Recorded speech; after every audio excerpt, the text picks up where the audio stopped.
on Sprague River Homestead. We're talking your questions for the new homesteader, and today we're talking all about goats. So these are your 5 questions about goats. Kanan? First question. I'm going to add a dairy goat to my homestead for milk. Do I need more than one? Depends on your goat. If you're going with Nigerian dwarfs and if you're a family of 4, chances are you're going to want 2 or more goats. If you've got something like Angel here that's mostly Nubian, you can probably get by with just 1. The big question you're going to have to answer is, how much milk does your family actually use and what are you doing with it? If you're going to make a lot of cheeses and that sort of thing, you may even need more than 1 Nubian. So the first thing you're going to want to ask is, how much milk do you need? And then figure out, based on what breed you're going to be using, how much milk you need. Remember that some of these Nubians can give as much as a gallon a day. Nigerian dwarfs can give half a gallon a day, depending on your lines. So make sure you address that question first, is how much you need, and go from there.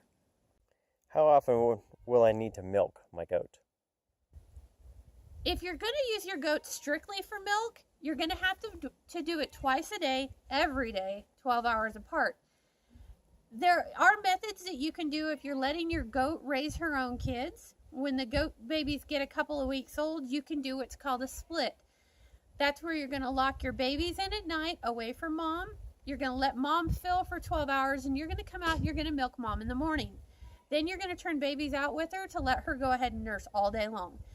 Then at night, at the night feeding, you're going to go ahead and do the same thing. You're going to close them off and then milk mom the next morning. The benefit to doing it that way is if you go out of town, you don't have to worry about who's milking your goat. You simply let the baby stay on mom.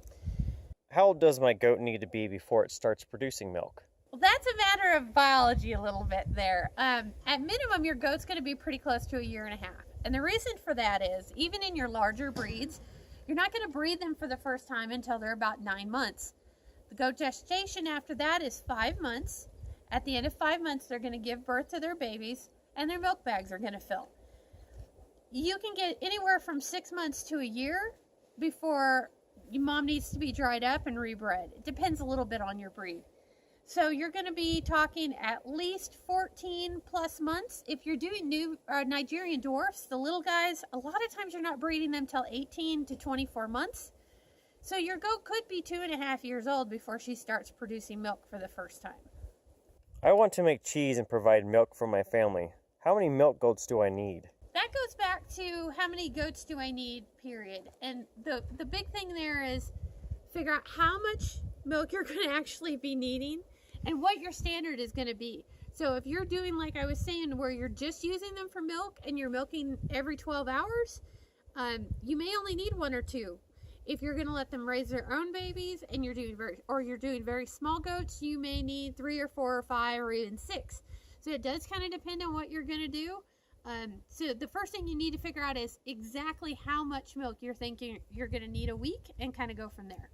So the last question a lot of people ask is, do male goats really smell that bad? Yeah, unfortunately, boy goats are pretty stinky.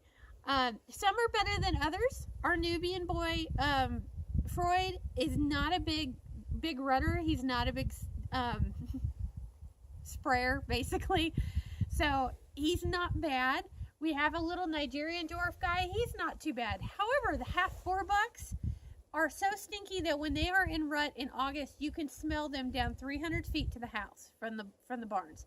So I would always assume that your buck is going to be extremely stinky. And if you get one that's not, hey, good for you.